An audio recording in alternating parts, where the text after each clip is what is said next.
Well, hello. Welcome to another edition, a New Year edition of Coffee with Steven. I hope you guys all had a safe and enjoyable New Year's experience, and hopefully you're not completely hungover while watching this video.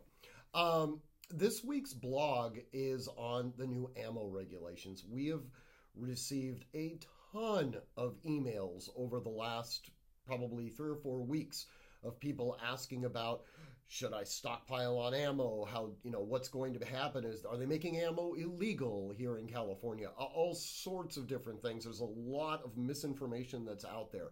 This blog kind of goes over some of the things that are going to be happening in July. And July is really when most of this stuff actually kicks off. Now, the operative statutory language here takes place in SB 1335 as well as Prop 63. They're both essentially duplicative pieces of legislation. But at a very basic level, right before the holidays, the Department of Justice issued their regulations as to how they're going to implement the requirements of the statutory language. And it's extraordinarily problematic. Not problematic per se from a freedom standpoint. That's flat out an issue. We've talked about that before. This is more problematic, candidly, from a bureaucratic standpoint.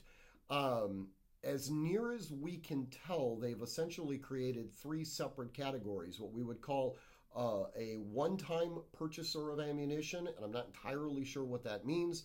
A regular purchaser of ammunition, which would effectively require you to get what would be almost the functional equivalent to a TSA pre-screening card. And then lastly, exempt individuals. And the exempt individuals are some of the more interesting ones. The entire system is going to be based on a website interface that the ammo vendor or the FFL would be utilizing.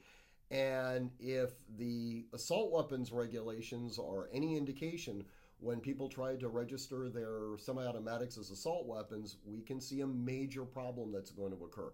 There's also certain things that are going to be problematic from the standpoint of procedurally how you would go about doing this. I think that what we're about to see come July is a major bureaucratic problem with people trying to acquire ammunition. Ironically enough,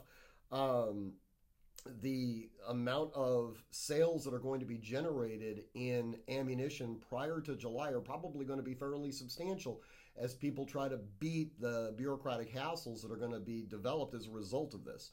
In any event, read the blog. These regulations are subject to change, and candidly, they probably will. But in any event, take a look at it. If you have any questions, you know where to reach me. Contact me at artemishsteven@artemishq.com. And as always, train constantly, train consistently, train repetitively, and train with purpose. And above all else, stay safe. And until we have coffee again next week, thank you for watching.